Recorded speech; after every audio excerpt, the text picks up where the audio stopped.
What's up guys, John Bird III here. We're back again for another video. And today's video, we're going to talk about two rods that you need to have in your arsenal whenever you're fishing shallow docks or docks in general. We're talking about skipping a jig under a dock. So we're going to talk about two rods that you need to have in your arsenal. But before we go into this video, if you're new to the channel, make sure you hit the subscribe button and make sure you hit the like button and the notification bell so that you can be notified for whenever our new videos drop. Because I'm still thinking about changing when I'm going to drop videos. So like this past week, video went out Sunday afternoon. So, and we've been doing it late Saturday afternoon. So make sure you hit that notification bell so you can be aware of whenever the new video drops. But without further ado, we're going to go ahead and jump into the two rods that you need to have in your arsenal. So the first one we're going to talk about is the Team Lose Signature Series Andy Montgomery 6'9" heavy power fast action skipping rod.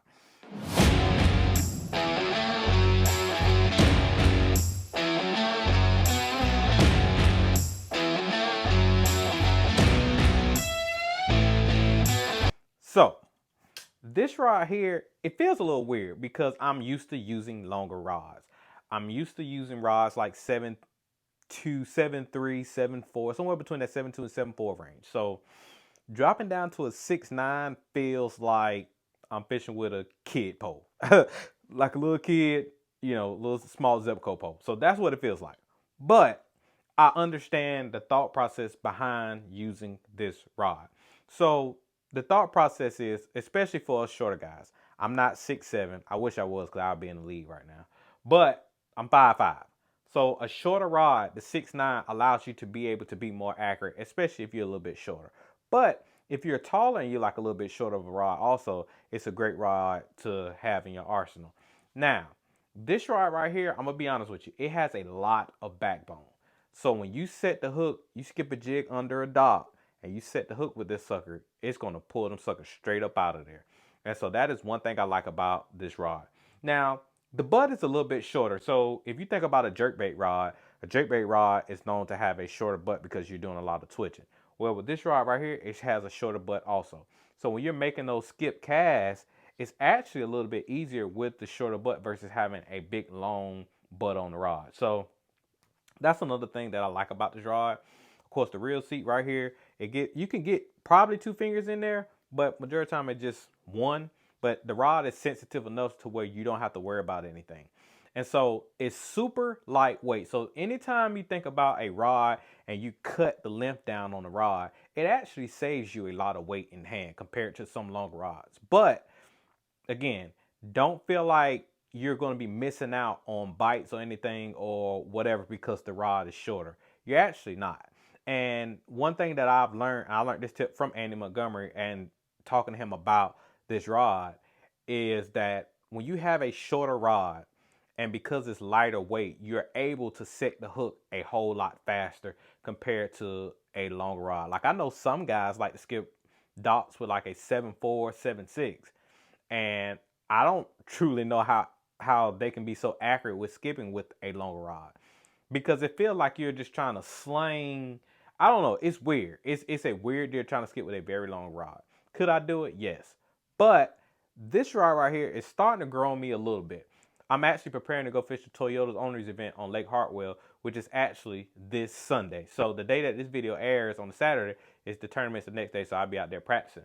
So I'm actually going to be having this rod on, and I'm actually going to tie up a little small finesse jig, maybe a Strike King tungsten compact jig. So some form of a finesse jig that, because you know spotted bass have smaller mouths, so I'm gonna have a smaller jig tied up. But again, I'm gonna be able to skip docks with this rod with a lot of accuracy.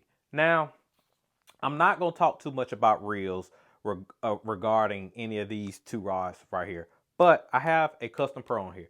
I'm trying to decide if this is gonna be my jig skipping reel. I had it down as my Texas rig reel, but I want to play around with it, skipping jigs all day. I skipped jigs with it before, like on Lake Monticello, but it wasn't no docks. It was just like laydowns and stuff like that. But play around with it, skipping docks. I mean, I know it'll be fine, so I'm not really too concerned about that.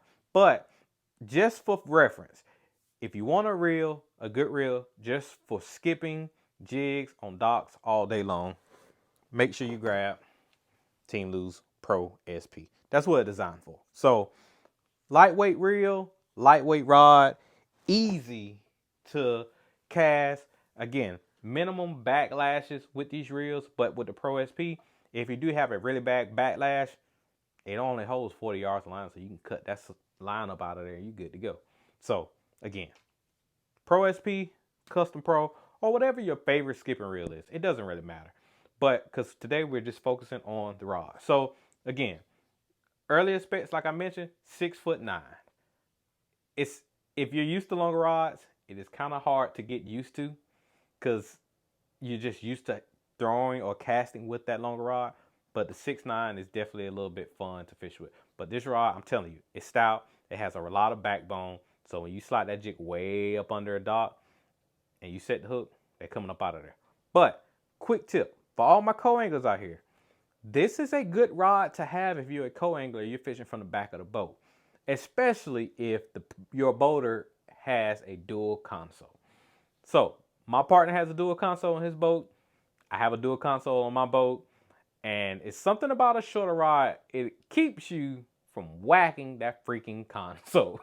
So that's another tip. You can use this for fishing out the back of the boat. Again, whether you're pitching and flipping, whether you're skipping a jig, whatever you're doing, this is a great rod to also use if you're a co-angler as well. And you're fishing up shallow and you're fishing out the back of the boat. So keep that in mind when you're trying to find a good dock skipping rod. Make sure you look at the 6'9" skipping rod by Andy Montgomery. Now, rod number 2. That is Team Lou Signature Series Andy Montgomery skipping rod. But this one is the 7-1.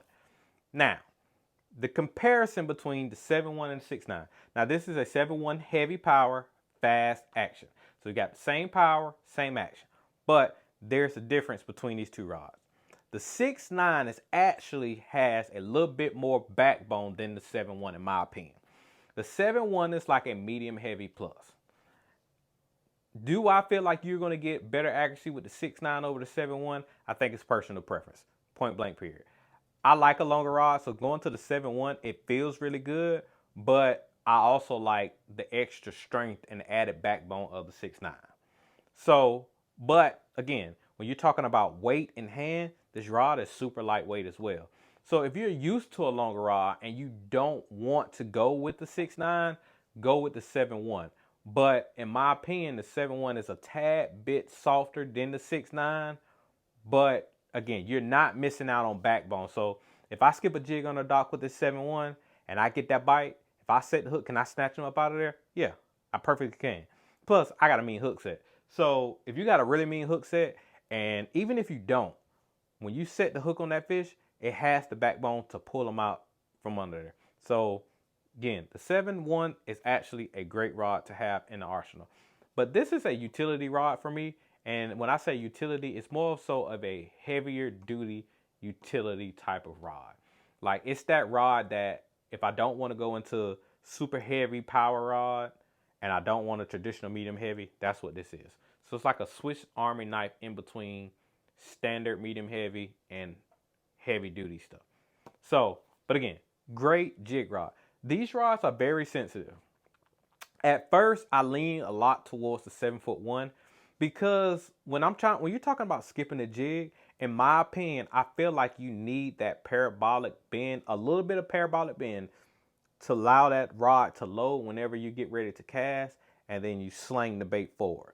So this rod has a little bit more of a parabolic bend compared to the 6'9", but you can still have great accuracy with them both. So I think it becomes, when it comes to deciding between these two rods, I think it's going to be a personal preference type of a deal. But what I will say is, if you have somebody and you know somebody that has both of these rods or one or the other, I would say go try them out and figure out which one you actually like better. Do I feel like if you don't know have somebody that have both of these rods and you go out and pick one, do I feel like you're going to make a bad decision picking the 6'9" over the 7'1" or vice versa? No, I don't think you're going to make a bad decision either way. But what I do say is, I'm just saying, keeping that stuff in mind whenever you're deciding between these two rods. Because again, the 6'9" has a little bit more backbone. And I feel like you can be a little bit more accuracy because the way that I skip, now everybody's a little bit differently because sometimes you have people do like kind of the wound up roll cast and do like that. Or what I do, I tend to just turn sideways, not turn sideways, but I tend to make a sidearm cast. That's typically how I make my skips. This is like a sidearm swing type of cast where you have some guys can do like a roll cast type of skip. So it depends on how you skip. So that's why I say with me, with a longer rod, like a 7.6, 7.4, I can skip with it, but because I make the sidearm cast and my rod is out further this way, it's kind of harder to be more accurate, which is why I say for me, I feel like the 6.9 might be a little bit better. Plus I'm a little bit shorter, but I still can be pretty accurate with the 7.1. Like my favorite rod, one of my favorite rods, the Andy Montgomery bladed jig rod. It's a 7'3". And when in the springtime, especially when I get up shallow, I skip a bladed jig up under a dock in between those little black floats or whatever. And I'm pretty accurate with the 7.3. So going down to the 6.9, I'm probably a little bit more accurate than I am with the longer rod, but I still can get it done with a longer rod also. So it really boils down to personal preference. One thing I want to bring up also, the 7.1 skipping rod will also be, it's in a custom light lineup of rod. So if you don't want to spend the 189 to get a signature series, you want to spend a little bit less, the 7.1 heavy skipping rod is in the custom lights, and that I think that price point is 159. And if you still feel like that's a little bit high in your budget, you can get the all new Lew's LFS rods. It's in the 7.1 heavy also in that lineup as well, and they are 129. So Lew's offers 3 different skipping models in 3 different, I guess you want to say 3 different series that you can get at 3 very different price points. I'm just used to using the Signature series because that is my bread and butter. I really enjoy fishing with the Signature series. Who knows? I may actually try to get my hands on one of the 7.1 LFS rods this weekend and play around with that. But I think I'm going to focus on the 6.9 just simply because of it being shorter, and I'm going to Lake Hartwell. Granted, Lake Hartwell is a blueback herring lake. It's going to be a lot of point stuff. But with the transition within the seasons, I feel like a good jig bite could potentially play, especially later on in the day if those fish are not firing out there on those points. I feel like I can get a good jig bite, and a jig bite can help us get a big largemouth. So that is why I'm going to have a jig tied on. And if you see behind me, I actually got the Lake Norman Red Crest event from earlier. Was that this year? Yeah. No, last year. No, this year. Yeah. So I actually got the Lake Norman event on. So I'm actually watching some of these guys, they fish around docks. I know Andy Montgomery did pretty good fish around the docks, stuff like that too. So I'm definitely going to have the skipping rod set up ready to go this weekend. But I just want to put it out there for you guys that you still can get, depending on your budget, you can get a good skipping rod at 3 different price points within the Lew's lineup. So again, LFS rods, 129, they have the 7.1 heavy. The custom light rods, they have a 7.1 heavy. It is 159. And if you want to go to Andy Montgomery skipping rods, he has 2 different models, the 6.9 and 7.1. They're 189 in the Signature Series rod. So you have 4 options, 3 7.1s and 1.69 in the entire Lew's arsenal that you can use for skipping docks.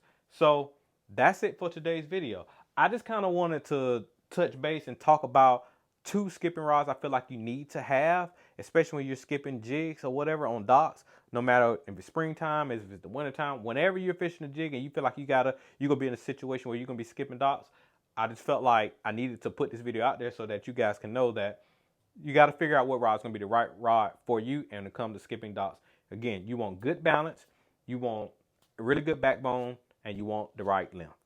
So again, if you hear taller guys talking about, yeah, I skip with a 7.4, or they're a little bit taller, a 7.4 than them, and you're 5'5" like me, or you're 5 foot, a 7.4 is going to feel like a 10-foot rod. So 6.9, 7.1, great options, great all around rods. Again, I'm prepping for the Toyo's Owners event on Lake Hartwell. So I just want to talk about 2 rods that I'm going to have rigged up this weekend, getting ready to go. So that's it for today's video. So make sure you hit the like button if you like this video. Leave a comment down below. I want to know, what is your favorite jig skipping rod? What's your skipping jig rod? Is it the Andy Montgomery 6.9 or the 7.1? Is it the custom lights? What is your skipping jig rod? Leave that comment down below in the comment section, because that's what I want to know. What is your skipping rod? Maybe I might change, maybe not. But give me your skipping rod setup in the comment section below. I'm JB3. I got to get back living the dream, getting rigged up, getting ready for this event. It should be fun. I mean, that's what it's going to be, a fun event. A lot of the pros, Toyota's pros going to be there. So it's going to be fun all the way around. So I'll catch you later.